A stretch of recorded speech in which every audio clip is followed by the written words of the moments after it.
آج ہم ایک ایسے ٹاپک کی اصل سچائی کلیئر کرنے جا رہے ہیں جس کو صدیوں سے غلط رنگ دیا گیا، یعنی Jesus son of God. Christian لوگ خود کہتے ہیں گاڈ از ون۔ اگر گاڈ ایک ہی ہے تو پھر سن آف گاڈ کا لفظ عقیدے کو الٹا کیوں کر دیتا ہے؟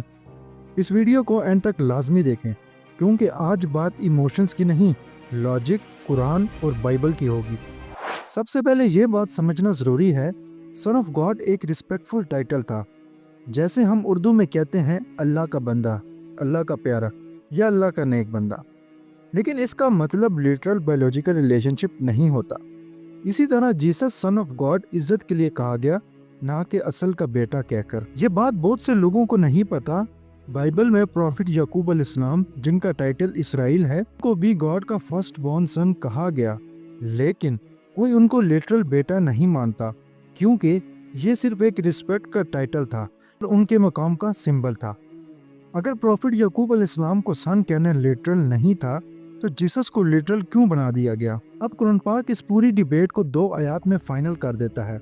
سورۃ مریم کی آیت نمبر 92 اور 93 میں کہا گیا، حالانکہ خدائے رحمان کی یہ شان نہیں کہ اس کی کوئی اولاد ہو، آسمانوں اور زمین میں جتنے لوگ ہیں ان میں سے کوئی ایسا نہیں ہے جو خدائے رحمان کے حضور بندہ بن کر نہ آئے۔ اسی طرح سورۃ اخلاص میں کہا گیا، اللہ ہی ایسا ہے کہ سب اس کے محتاج ہیں، وہ کسی کا محتاج نہیں، نہ اس کی کوئی اولاد ہے اور نہ وہ کسی کی اولاد ہے۔ یعنی اللہ کوئی باپ نہیں، اللہ کوئی بیٹا نہیں، اللہ انسانی ریلیشن سے پاک ہے، اللہ کا کوئی پارٹنر یا فیملی سٹرکچر نہیں۔ اگر گاڈ ایک ہی ہے تو پھر لٹرل سن کا کنسیپٹ اللاجیکل ہو جاتا ہے۔ اگر گاڈ کا بیٹا ہوتا تو پھر لاجیکلی اللہ کا کوئی باپ بھی ہوتا، اللہ سے پہلے کوئی اور ہستی ہوتی، اللہ کے بعد جیسس کا بیٹا ہوتا، یعنی ایک سلسلہ چلتا رہتا۔ ایسا گاڈ پھر گاڈ نہیں، ایک فیملی ٹری والا ہیومن بینگ بن جاتا ہے۔ اسلام لاجک سے یہ کلیم ریجیکٹ کرتا ہے۔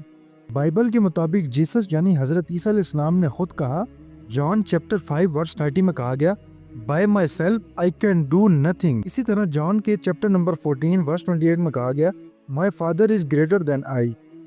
اگر کوئی گاڈ ہوتا تو وہ کیسے کہہ سکتا some one is greater than می؟ یعنی یہی سینٹینس جیسس کی ہیومینٹی اور پروفٹ ہوڈ پروف کرتا ہے۔ میں جانتا ہوں اب آپ کے ذہن میں یہ لفظ فادر سے تھوڑی سی کنفیوژن آئی ہوگی، تو چلے میں اس کو بھی دور کر دیتا ہوں۔ پرانی جوئش لینگویج میں فادر کا مطلب تھا protector, creator, sustainer, not the biological father, یعنی یہ ایک ریلیجیس میٹافر ہوتا تھا۔ اسی طرح جیسس نے فادر بولا لیکن کریٹر کے زمرے میں، لیکن بعد میں کچھ لوگوں نے اسے لیٹرل بنا دیا اور یہاں سے کنفیوژن سٹارٹ ہوئی۔ اسی طرح سورۃ مریم کی آیت نمبر 30 میں جیسس نے یعنی کہ حضرت عیسیٰ علیہ السلام نے اپنا مقام خود بتاتے ہوئے کہا، میں اللہ کا بندہ ہوں، اس نے مجھے کتاب دی اور نبی بنایا۔ یہ چیز کنفیوژن کو 100% کلیئر کر دیتی ہے کہ جیسس پروفٹ تھے، گاڈ نہیں۔ اگر جیسس گاڈ تھے تو کھانا کیوں کھاتے تھے، سوتے کیوں تھے، دعا کیوں کرتے تھے، میریکلز اللہ کی اجازت سے کیوں ہوتے؟ گاڈ کسی کو دعا نہیں کرتا، گاڈ کسی سے پرمیشن نہیں لیتا، لیکن جیسس نے یہ سب کیا۔ اس کا مطلب سمپل ہے، he was a prophet not God. اب سوال یہ رہ جاتا ہے، اگر سن آف گاڈ ایک عزتی ٹائٹل تھا تو پھر اس کو لٹرل میننگ دینے کا سلسلہ شروع کیسے ہوا؟ کس نے جیسس کے مقام کو بدلا؟ کون لوگ تھے جنہوں نے جیسس کے میریکلز کا اینگل چینج کر دیا؟ اور جیسس کے اصل میریکلز کیا تھے جنہیں لوگوں نے گاڈ ہونے کی طرف موڑ دیا؟ یہ سب ہم پارٹ 2 میں ڈیٹیل سے ڈسکس کریں گے، تو اس لیے گائیڈڈ وائز کو فالو کرنا مت بھولنا، یہ ویڈیو زیادہ سے زیادہ شیئر کرنا، تاکہ جتنے بھی ہمارے کرسچنز بھائیاں اور جتنے دنیا میں لوگ ہیں جن کے ذہن میں یہ کنفیوژن ہے کہ جیسس سن آف گاڈ تھے، تو ان کی یہ کنفیوژن دور ہو جائے۔ ملتے ہیں پارٹ 2 میں، اجازت دیجیے، اللہ حافظ۔